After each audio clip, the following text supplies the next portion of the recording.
विधानसभेमध्ये आपण काय ध्येय धोरण घेऊन आपण उमरगा आणि लोहाराची विधानसभा निवडणूक लढण्यासाठी इच्छुक आहे? मी माझ्या आयुष्याची सुरुवात पत्रकारितेपासून केली. तदनंतर 2004ला शासकीय सेवेमध्ये दाखल झालो.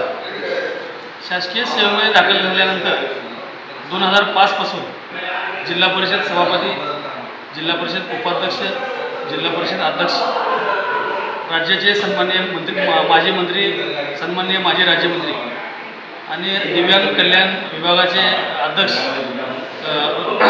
दिव्यांग बांधवांचे हृदय सम्राट सन्माननीय ओमप्रकाश बच्चूभाऊ कडू साहेब यांच्याकडे मी PA म्हणून काम केलेलं आहे आणि आजही मी बच्चूभाऊंकडे PA म्हणून काम करत आहे.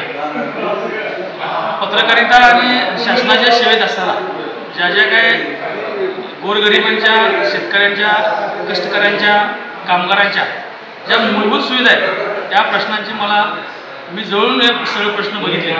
त्यामुळं प्रामुख्यानं या लोकांना न्याय देण्यासाठी मी विधानसभा लढवण्याचा निर्णय घेतलेला आहे. ठीक आहे. विधानसभामध्ये उमरगा लोहारामध्ये काय कमतरता तुम्हाला दिसते आणि तुम्ही काय ती कमतरता पूर्ण करण्यासाठी काय प्रयत्न करणार आहात? प्रामुख्याने उमरगा लोहारा विधानसभा मतदारसंघामध्ये लोहारा शहरामध्ये MIDC नाही. लोहारा हा तालुका आहे, तालुक्याचं ठिकाण आहे. त्या ठिकाणी व्यवस्थित असं बसस्थानक नाही. शासकीय कार्यालय सुद्धा मला वाटतं 50-60% प्रमाणात शासकीय कार्यालय तिथे नाही. कार्यालय आहेत पण भाड्याच्या इमारतीमध्ये आहेत. शासनाच्या स्वतंत्र इमारती त्या ठिकाणी नाहीत.